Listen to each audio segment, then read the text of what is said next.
A Paraná Educativa, AM 630 apresenta Justiça para Todos. Tudo o que você precisa saber sobre a justiça. Um programa produzido pela Associação dos Magistrados do Paraná. Olá, boa tarde para você, ouvinte da Rádio Paraná Educativa. Eu sou Jéssica Camille Alves e começamos aqui na M630 mais uma edição do programa Justiça para Todos. E hoje nós vamos conversar aqui no programa da Mapar com a promotora de justiça, a doutora Luciana Lineiro.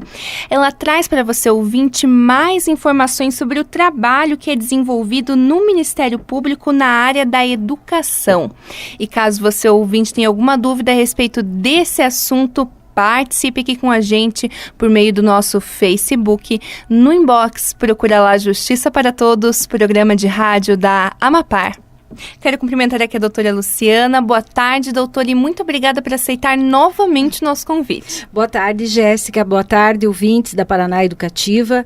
É sempre um prazer estar aqui e poder contribuir um pouco com informações, sobre a atuação do Ministério Público, principalmente nessa área de educação, que é uma área tão sensível para a população de uma maneira geral.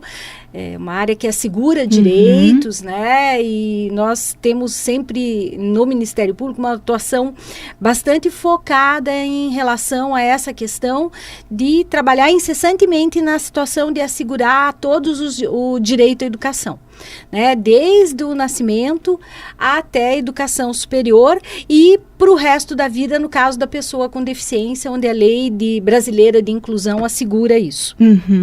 E doutora, para a gente dar início à nossa conversa, a senhora poderia primeiramente explicar para os nossos ouvintes, para a gente se situar um pouquinho no assunto, em linhas gerais, no que consiste esse CAOP da educação do Ministério Público aqui do Paraná e quem faz parte desse grupo? Na verdade, o CAOP da educação, ele acabou sendo unificado com o CAOP da criança e adolescente, então hoje é um CAOP só, criança, adolescente e educação. Ele é um centro de apoio, faz parte da administração superior do Ministério Público e presta consultoria e assessoria aos promotores de justiça que atuam nessa área. Como é uma área bastante especializada, tem uma legislação bastante ampla e bastante individualizada, o centro de apoio sempre faz esse tipo de assessoramento para as promotorias de justiça da ponta, levando informações novas sobre diretrizes, instruções, ou mesmo sobre a própria legislação, no sentido de assegurar que as promotorias, que são os nossos órgãos executivos na ponta, tenham toda a condição de atuar na defesa do direito educacional.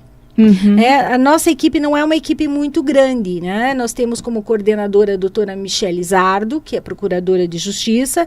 Eu faço parte do centro de apoio enquanto promotora e nós temos alguns assessores, que fazem aí depois a ajuda na colheita e envio de material. E doutora, quais são as principais atividades que a senhora destacaria para os nossos ouvintes e frentes de trabalho também desenvolvidas pelo CAOP da educação? O que dá para a gente destacar para os nossos ouvintes sobre como esse trabalho é feito na prática? Na prática, a gente faz todo o acompanhamento legislativo de situações importantes, na área de educação, a questão de asseguramento de educação infantil, de forma universalizada. A gente tem um projeto estratégico nesse sentido, justamente para que os promotores façam acompanhamento nos municípios para assegurar a vaga para todas as crianças. O Plano Nacional de Educação fala em 100% das vagas de 4 e 5, mas a lei assegura a universalização da educação de 0 até a conclusão dos estudos, até a conclusão da faculdade. Então, nós temos, assim, uma atuação bastante forte e significativa no sentido de que as promotorias acompanhem, fiscalizem, trabalhem em relação aos orçamentos municipais para que se amplie as vagas de creche, principalmente, que são as demandas mais sensíveis nessa área de 0 a 3 que a gente tem hoje em dia, e que o Paraná muito embora a gente tenha tido, os municípios tenham tido tempo para se adequar em relação à obrigatoriedade da educação infantil, foi a emenda constitucional que estabeleceu a obrigatoriedade do ensino a partir dos 4 anos, ela é de 2009, mas ela deu até 2016 para que os municípios fizessem essa adequação para garantir todas essas vagas, mas infelizmente o que a gente viu foi que na prática os municípios tiveram uma dificuldade muito grande em relação a isso, né? E muitos acabaram transformando vagas de creche em vagas de educação infantil 4 e 5 para cumprir a obrigação legal, e acabaram desassistindo as crianças de 0 a 3. Então, hoje a nossa atuação vai muito forte em relação a isso. Também a gente acompanha algumas questões legislativas, como o corte etário, que foi, no ano passado, julgado. O Paraná não trabalhava de uma maneira geral com o corte etário, era um dos estados que não trabalhava com o corte etário, porque tinha uma decisão judicial transitada em julgada que estabelecia que a não aplicabilidade, mas com a decisão do Supremo Tribunal Federal unificando o corte etário em todo o país, nós trabalhamos também no sentido de orientar as promotorias a trabalharem com as secretarias de educação municipais para que no sentido de que o corte etário, essa transição para a aplicação do corte etário fosse feita assegurando alguns outros direitos à educação, como no caso da não retenção. Então, aquelas crianças que já estavam no sistema educacional, mesmo na educação infantil, não se aplicou o corte etário justamente para que não houvesse retenção, né, nas séries. A retenção acabou ficando abaixo dos 4 anos, né, ainda na creche, para que se assegurasse o direito à progressão continuada dessas crianças. E doutora, eu queria falar um pouquinho com a senhora a respeito dos desafios. Atualmente, o que a senhora destaca para a gente como os maiores desafios encontrados pelo centro em proteger esses direitos relacionados à educação? O que é mais difícil? Como eu te falei, a questão da creche, as vagas de creche é uma demanda muito grande e de difícil... um desafio para os municípios por conta das questões orçamentárias, né? Nós temos a nível nacional, inclusive, um significativo corte nos orçamentos, né, em relação à educação também, um congelamento desses gastos. Então, a gente tem essa dificuldade na condição de universalização dessas vagas. Também a questão da inclusão das crianças com deficiência ou com algum tipo de transtorno ou necessidade pedagógica diferenciada. Nós temos uma dificuldade grande em assegurar essa inclusão na escola regular, né, com todo o apoio que a lei estabelece, porque a lei estabelece a inclusão e o apoio necessário para que essa criança tenha não só o direito a estar na escola, mas que ela tenha sucesso escolar dentro de todas as possibilidades e habilidades dela. Então, isso envolve muitos recursos, como, às vezes, o professor de apoio, como materiais pedagógicos diferenciados, as salas de recursos multifuncionais que estão sendo implementadas, mas ainda de uma maneira bastante incipiente. Essas crianças estão sendo incluídas, mas essa condição do desenvolvimento de todas as suas potencialidades com o aporte necessário por parte do poder público ainda não ocorre de forma a assegurar o que a lei diz, né? Nós ainda temos uma dificuldade, a condição da frequência nas salas de recursos é pequena, né? Normalmente uma vez por semana, e isso não assegura que essa criança ou esse adolescente possa ter todo o desenvolvimento necessário. Então, é um desafio bastante grande essa questão da inclusão e a questão da universalização do acesso às creches.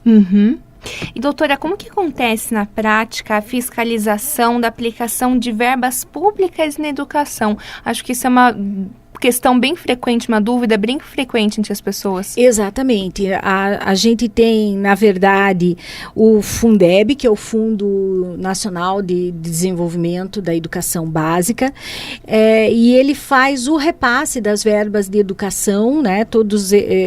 Faz uma gestão dos recursos públicos e ele faz o repasse das verbas de educação para os estados e para os municípios. Paralelamente, nós temos os orçamentos também, tanto municipais quanto estaduais, com os percentuais garantidos na Constituição Federal que devem ser observados.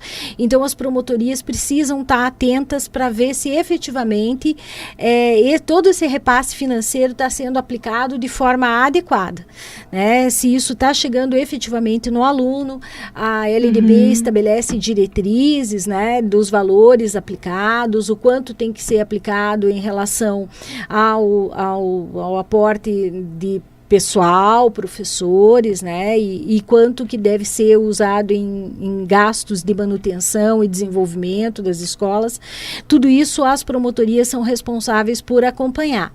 Existem também os conselhos específicos de fiscalização e acompanhamento do próprio fundo, desse Fundeb. Então, são normalmente compostos por membros tanto da comunidade escolar quanto membros da sociedade civil, e o Ministério Público também compõe o acompanhamento dessa fiscalização por esses conselhos. Então, há toda uma sistemática para garantir que as verbas da educação sejam regularmente aplicadas e que isso funcione, né? Tem todo um aparato legal pensado justamente para a fiscalização do acompanhamento dessas verbas. Se por acaso tiver uma situação de má gestão em qualquer aplicação financeira, a promotoria da educação faz o acompanhamento, mas repassa daí em questão de má gestão ou desvio ou qualquer irregularidade, passa para a promotoria do patrimônio público para atuar em relação à questão da improbidade. Sim. E, doutora, voltando a falar um pouquinho para os nossos ouvintes sobre a questão da inclusão, que a senhora já mencionou para a gente, atualmente, quais são as políticas públicas existentes no nosso estado que são destinadas à inclusão escolar em todos os níveis da rede pública de ensino? O que dá para a gente falar para os nossos ouvintes sobre essa questão? Hoje a inclusão, a regra geral é a inclusão da criança no ensino regular. Né? Esse é uma norte, uma diretriz geral, né? Que toda pessoa com deficiência ou com algum tipo de diferenciação pedagógica, aqueles transtornos globais do desenvolvimento, como dislexia, dislalia, devem estar inseridos na escola regular. E essa escola deve ter condição de dar o suporte necessário para que essa criança desenvolva as suas potencialidades juntamente com as demais. Então, se for necessário profissional de apoio, para ajudar nas atividades, normalmente o profissional trata daquelas questões de alimentação, higiene, locomoção, ou se for necessário professor de apoio que vai fazer aí a adaptação pedagógica daquele conteúdo que é repassado regularmente para que essa criança possa, dentro das condições e do tempo dela, desenvolver as suas capacidades, também tem que ser assegurado. Além disso, existem essas salas de recursos multifuncionais que funcionam no contraturno escolar justamente para desenvolver com outros materiais pedagógicos as condições de que essa criança possa acompanhar regularmente o que é repassado de ensino para a série que ela está inserida. Mas existem situações em que essa criança possa não ter condições devido a deficiência que ela tem, não tenha condições de acompanhamento dessa proposta, que é a proposta para todos os alunos.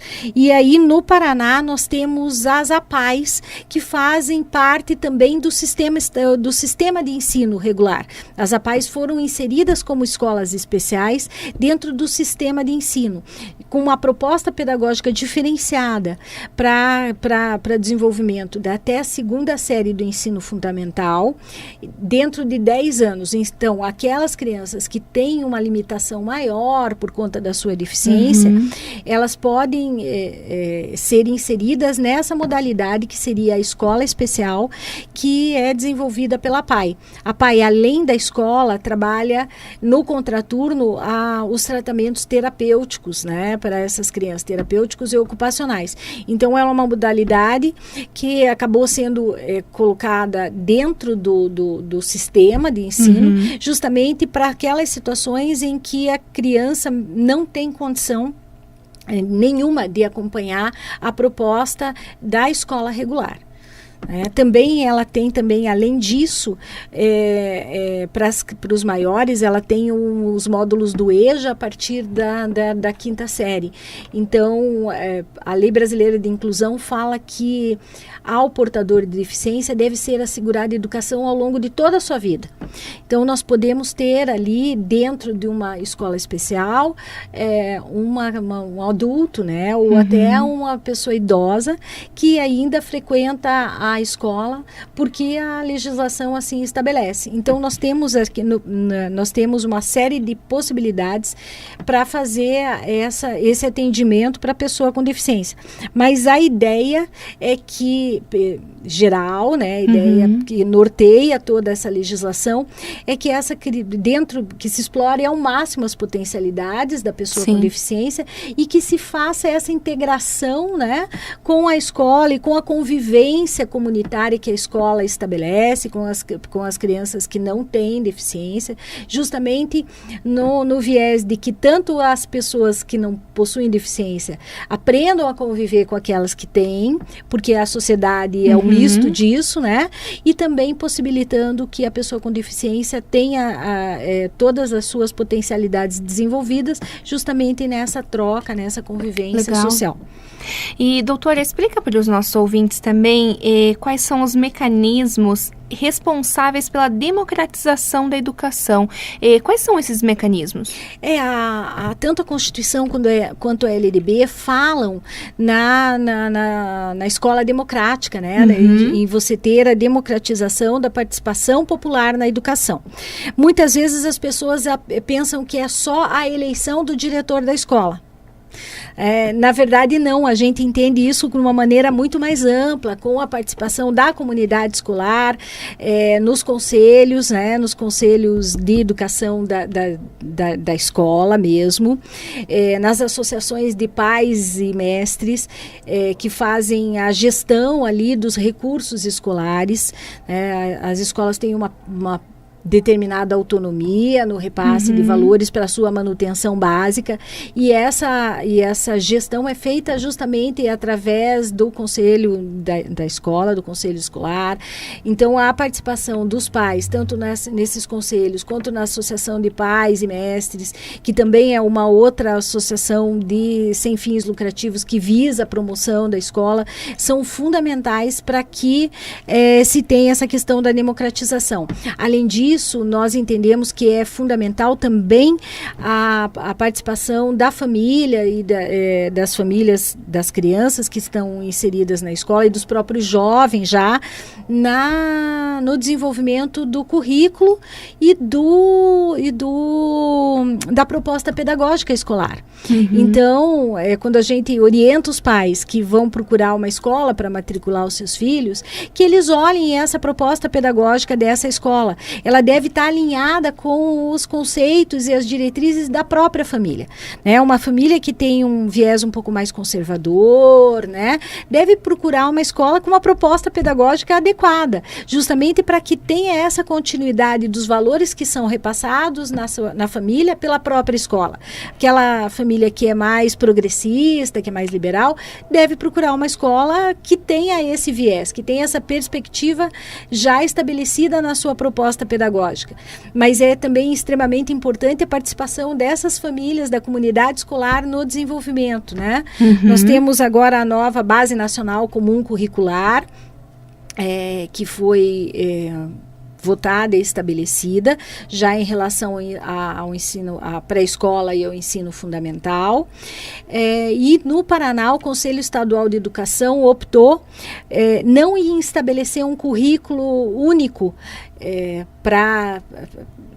estadual que as escolas deveriam adotar, mas sim estabelecer diretrizes para que cada escola, dentro da sua autonomia, possa desenvolver o seu currículo, lógico, com as diretrizes mínimas que a Base Nacional estabelece, e também a sua proposta pedagógica. Então, agora, no ano de 2019, nesse ano todo, até o início do ano que vem, as escolas vão estar repensando os seus currículos e as suas propostas pedagógicas. Então, a participação dos pais nessa discussão é fundamental, justamente para que haja esse intercâmbio entre os valores, as condições que as famílias têm com o que a escola pretende oferecer para esses alunos, para que haja uma integração, para que haja uma continuidade na educação dessas crianças.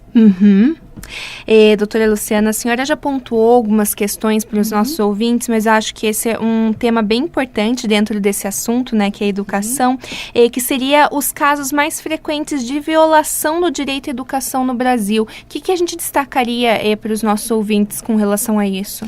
Nós temos em relação à creche, uma grave violação, porque a lei assegura a universalização do atendimento e os municípios, infelizmente, com raras exceções, não conseguem estabelecer a condição da vaga de creche para 100% das pessoas que procuram.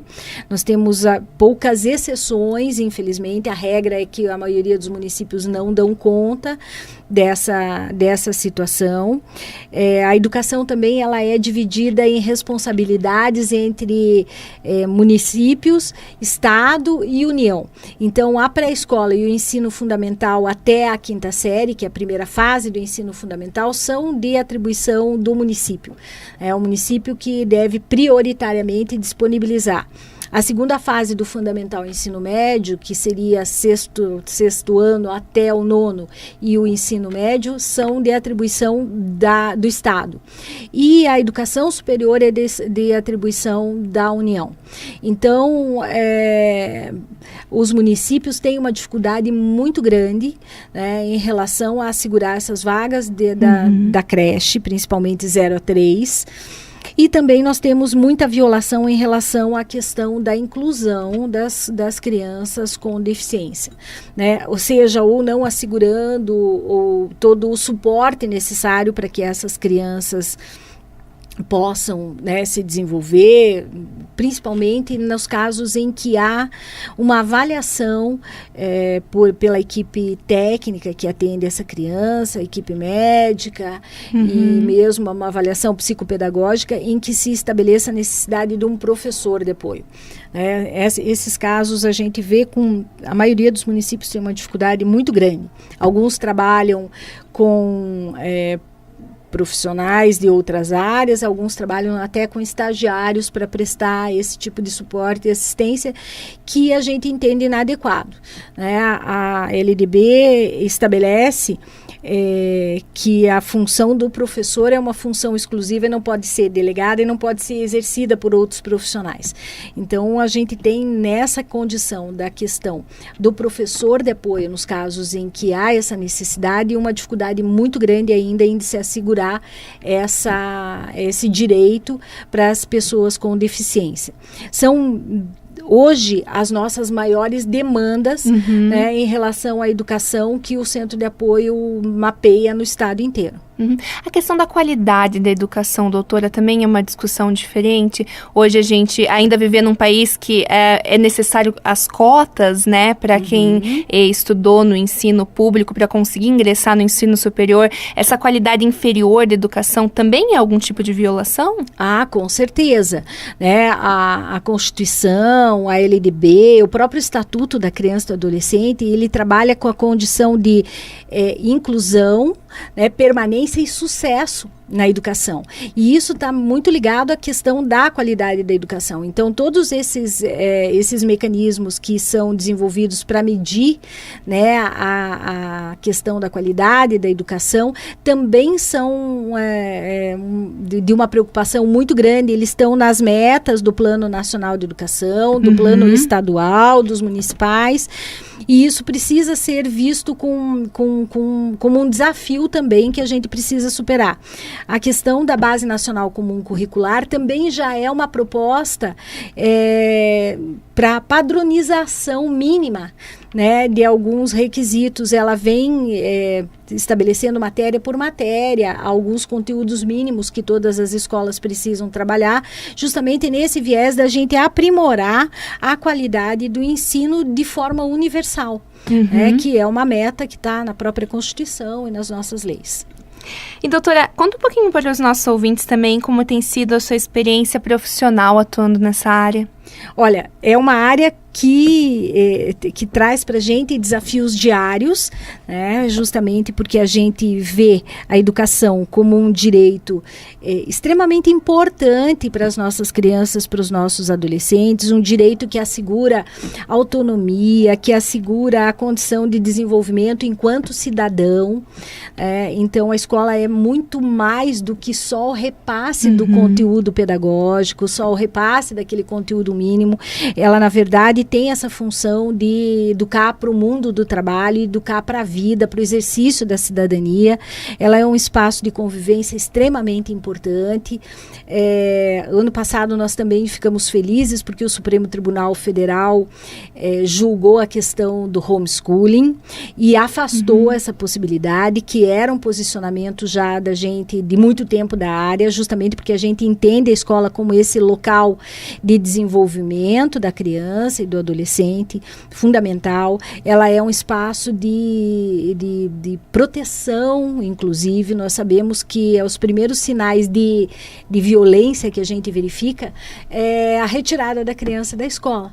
Né, aquelas famílias que violam os direitos das crianças, a primeira atitude é retirar as crianças da escola, porque a escola, como tem essa vivência muito grande, muito forte com a criança, percebe as alterações do comportamento da criança que sofre violência, e é um dos espaços em que há maior número de notificações de violências ainda é a nossa escola, né? A lei determina que qualquer suspeita de violência deve ser obrigatoriamente notificada para as autoridades, e os nossos principais notificadores ainda são as nossas escolas, que asseguram aí também a questão da proteção, né, dos direitos da criança, e essa proteção em relação até violações da própria família.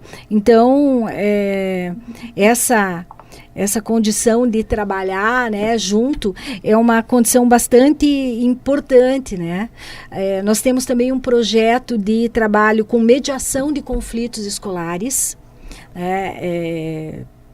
já para faixas etárias um pouco maior, né, nono ano e o ensino médio, que seria uma proposta de trabalhar os círculos restaurativos, justamente para trabalhar com os alunos também o ensino de técnicas de pacificação social, de convívio social pacífico, que tem, o ano passado nós começamos essa experiência com algumas escolas em Curitiba, que em poucos